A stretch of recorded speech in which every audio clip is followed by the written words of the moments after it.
Everyone, welcome to civil वाला daily current affairs. आज है 5 अगस्त और शुरू करते हैं आज का डिस्कशन। सबसे पहले रिवीजन क्वेश्चन देख लेते हैं जो मैंने आपसे पूछा था। कौन सा अंतर्राष्ट्रीय वायु अभ्यास तरंग शक्ति 2024 की मेज़बानी कर रहा है? Which country host the international air exercise तरंग शक्ति 2024? और इसका जो सही आंसर था वो था हमारा भारत होस्ट कर रहा है तरंग शक्ति को। आज का पहला क्वेश्चन देखते हैं। भारत की यात्रा और पर्यटन विकास सूचकांक 2024 में रैंक क्या है? What is the rank of India in travel and tourism development index 2024? जो इसका सही आंसर है वो है हमारा 39। तो जो रैंक्स होती हैं, इंडिसेस होते हैं, वो हमारे एग्ज़ाम के लिए भी इम्पॉर्टेंट होते हैं। साथ ही साथ जहाँ भी आंसर राइटिंग में आपको मौका मिले इन इंडिसेस का यूज़ करने का, वहाँ पे आप इसको यूज़ भी कर सकते हैं। तो अभी आपको याद रखना है कि travel and tourism development index में भारत की जो रैंक है वो क्या है? 39 है। विश्व आर्थिक मंच द्वारा जारी किया जाता है। अब आपसे ये भी पूछ सकते हैं कि किसके द्वारा जारी किया जाता है? तो विश्व आर्थिक मंच मतलब वर्ल्ड इकोनॉमिक फोरम के द्वारा इसको जारी किया जाता है, तो ये याद रखिएगा। और 2024 की यात्रा और पर्यटन सूचकांक में भारत की 39 रैंक है और 2021 में 38 रैंक थी। ठीक है, तो ये याद रखिएगा। क्योंकि अभी यूपी पीसीएस का किस ईयर का एग्ज़ाम था मुझे याद नहीं है, लेकिन वहाँ पे उन्होंने प्रीवियस रैंक भी पूछ ली थी, तो याद रखिएगा। हो सकता है कंपैरिजन में दे दें। तो अभी 39 रैंक है और 2021 में 38 रैंक थी। नेक्स्ट क्वेश्चन है हमारा। हाल ही में किस संस्थान को संयुक्त राष्ट्र आर्थिक और सामाजिक परिषद UN इकोसॉक से विशेष परामर्शदाता का दर्जा प्राप्त हुआ है? Recently which institute has received the distinguished special consultative status from the United nation economic and social council? जो इसका सही आंसर है वो हमारा है KIIT-DU। तो KIIT डीम्ड बी यूनिवर्सिटी को संयुक्त राष्ट्र आर्थिक और सामाजिक परिषद से सतत विकास लक्ष्यों के प्रति अपनी प्रतिबद्धता के लिए विशेष मान्यता प्राप्त हुई है। 476 वैश्विक आवेदनों में से केवल 19 को सम्मानित किया गया है, जिससे KIIT की अंतर्राष्ट्रीय प्रतिष्ठा बढ़ी है। तो ये याद रखिएगा, क्योंकि UN इकोसॉक में जो है विशिष्ट परामर्शदाता का जो है दर्जा प्राप्त हुआ है, तो 476 आवेदक थे उसमें। तो ये याद रखिएगा, इंपॉर्टेंट क्वेश्चन है, पूछा जा सकता है। नेक्स्ट है हमारा क्वेश्चन। हाल ही में 52वें राज्यपाल सम्मेलन का आयोजन कहाँ किया गया है? Recently where was the 52nd conference of governor held? तो ये नई दिल्ली में आयोजित किया गया है। इस समय न्यूज़ में भी है काफ़ी। 2 अगस्त 2024 को राष्ट्रपति द्रौपदी मुर्मू ने राष्ट्रपति भवन में 52वें राज्यपाल सम्मेलन की अध्यक्षता की। ये पहली बार था जब उन्होंने इस कार्यक्रम का नेतृत्व किया। राज्यपाल सम्मेलन जो पहली बार कब हुआ था? 1949 में आयोजित किया गया था। भारत में शासन और प्रशासनिक मुद्दों पर चर्चा करता है। तो ये आप याद रखिएगा कि सबसे पहले कब आयोजित किया गया था? 1949 में इसको आयोजित किया गया था। और इस बार जो है ये कौन सा था? 52nd राज्यपाल सम्मेलन था हमारा, जिसकी अध्यक्षता किसने की है? राष्ट्रपति द्रौपदी मुर्मू ने की है। और कहाँ हुआ है ये सम्मेलन? नई दिल्ली में हुई है। तो अभी रिसेंट जो है गवर्नर्स चेंज हुए हैं, तो वो आप याद रखेंगे। साथ ही साथ मैं कुछ स्टेट्स बोल रही हूँ, उनके गवर्नर आपको बताने हैं कमेंट सेक्शन में। जैसे कि यूपी का आपको बताना है, राजस्थान का बताना है, और पंजाब, हरियाणा, ये जो गवर्नर हैं इसका आंसर आप कमेंट सेक्शन में लिखिएगा। नेक्स्ट क्वेश्चन है हमारा। वैश्विक कृषि निर्यात सूचकांक में भारत की रैंक क्या है? What is the India rank in the global agriculture export index? तो ये इंडेक्स याद रखिएगा। जैसे कि अभी सबसे पहला जो हमारा क्वेश्चन था वो था हमारा ये यात्रा और पर्यटन विकास सूचकांक था, travel and tourism development index था। क्या रैंक थी? रैंक थी 39। 21 में क्या रैंक आई थी? तो वो थी 38। तो ये याद रखिएगा।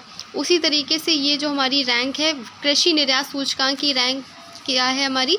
तो 8th रैंक है, इसको याद रखिएगा। What is the India's rank in the global agriculture export index? 8th।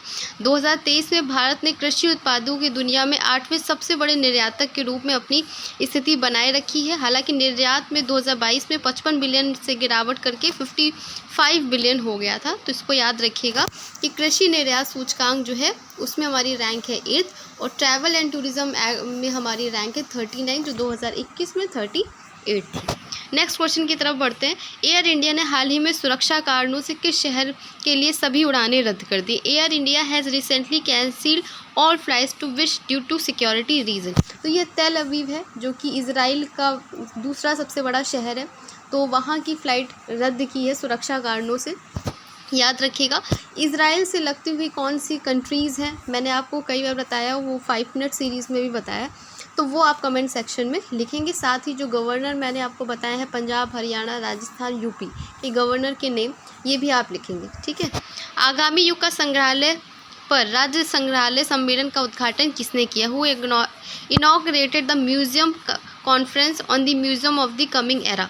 तो इसका जो सम्मेलन का उद्घाटन किया है केंद्रीय संस्कृति और पर्यटन मंत्री हैं Gajendra Singh Shekhawat, union minister of culture and tourism, उन्होंने किया है, तो उसको याद रखिएगा।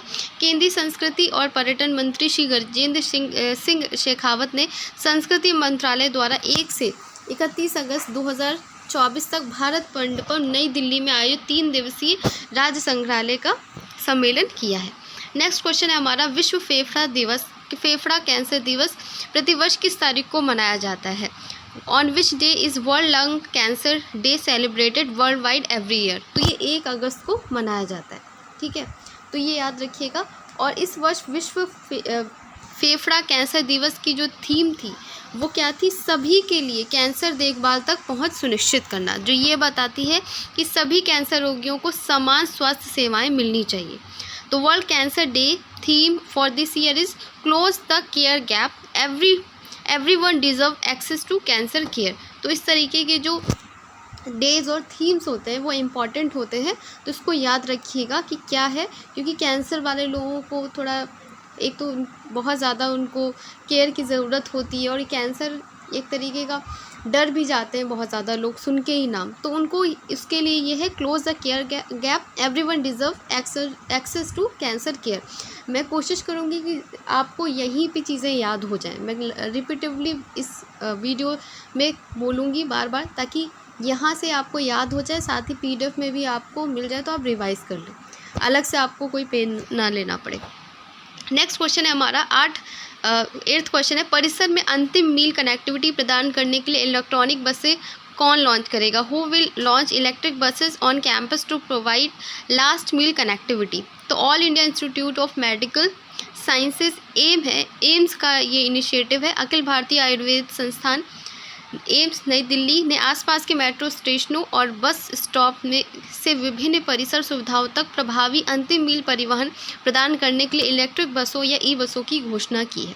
तो ये याद रखिएगा। आज हम लोगों ने 1 जो है ऑप्शंस हटा दिए, इसलिए ताकि आपका समय बचे, क्योंकि वही ऑप्शंस बार बार बोलने से जो है टाइम भी आपका ज़्यादा जाता था। अब इसमें ये रहेगा कि वही आंसर आपका हिट करेगा, और जो समय मिलेगा उसमें जो है मैं आपको रिवाइज़ करा दूंगी जो भी मुझे लगता है क्वेश्चन ज़्यादा इंपॉर्टेंट है। तो आप बताइएगा पहले वाला फॉर्मेट सही था या ये वाला फॉर्मेट ज़्यादा सही है। नेक्स्ट क्वेश्चन है हमारा, 31 जुलाई को राजस्थान के राज्यपाल के रूप में किसने शपथ ली है? Who took oath as the governor of Rajasthan on July 31। तो एक तो मैंने बता ही दिया आपको, जो गवर्नर पूछे थे। आंसर है इसका हरिभाऊ किशन राव बागड़े। तो नए गवर्नर अपॉइंट हुए हैं, इसलिए ये और इम्पॉर्टेंट हो जाता है, तो इन्हें आप देख सकते हैं।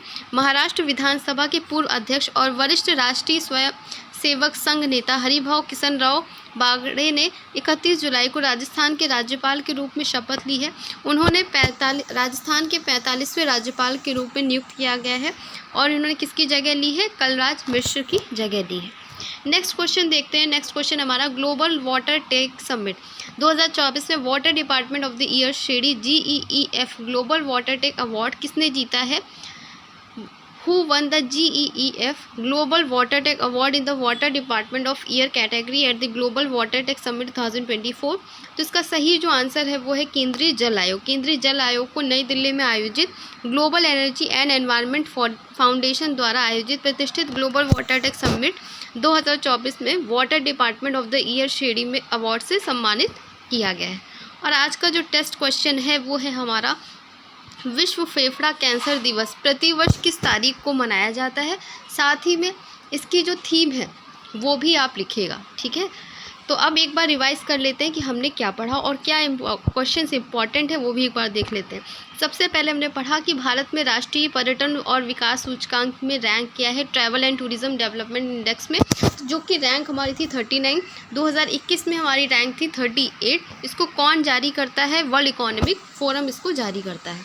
नेक्स्ट जो था हमारा, क्योंकि ये भी इम्पॉर्टेंट क्वेश्चन है, क्योंकि लोगों ने ज़्यादा आवेदक थे लेकिन फिर भी जो है हमारा KIIT-DU को इसमें सम्मानित किया गया, तो ये क्वेश्चन भी इम्पॉर्टेंट है। UN इकोसॉक में विशिष्ट परामर्शदाता का दर्जा प्राप्त हुआ है किसको? KIIT-DU को। नेक्स्ट क्वेश्चन था हमारा 25वें राज्यपाल सम्मेलन का आयोजन कहाँ पे हुआ है? तो ये हमारा हुआ है नई दिल्ली में, और ये 52वां राज्यपाल सम्मेलन था, और इसको पहली बार कब हुआ था? 1949 में। अभी ये कौन सा सम्मेलन है? 52 नंबर का। फिर था कृषि निर्यात सूचकांक में हमारी रैंक क्या थी? वो थी हमारी रैंक 8, तो इसको याद रखिएगा, ये भी इम्पॉर्टेंट क्वेश्चन है। तेल अवीव की उड़ानें रद्द कर दी है। मैंने इसमें पूछा है आपसे कि इजराइल से लगती कौन सी कंट्रीज़ हैं जिनका बॉर्डर टच होता है, तो आप बताइएगा। आगामी युग संग्रहालय पर राज्य संग्रहालय सम्मेलन का उद्घाटन किसने किया है? ये गजेंद्र सिंह शेखावत ने किया है। फिर था हमारा विश्व फेफड़ा कैंसर दिवस कब मनाया जाता है? 1 अगस्त को मनाया जाता है। इसको जो थीम थी वो थी close the care gap, everyone deserve access to cancer care, ये इसकी थीम थी। नेक्स्ट था हमारा परिसर में अंतिम मील कनेक्टिविटी किसने प्रदान की है? तो ये था हमारा एम्स दिल्ली।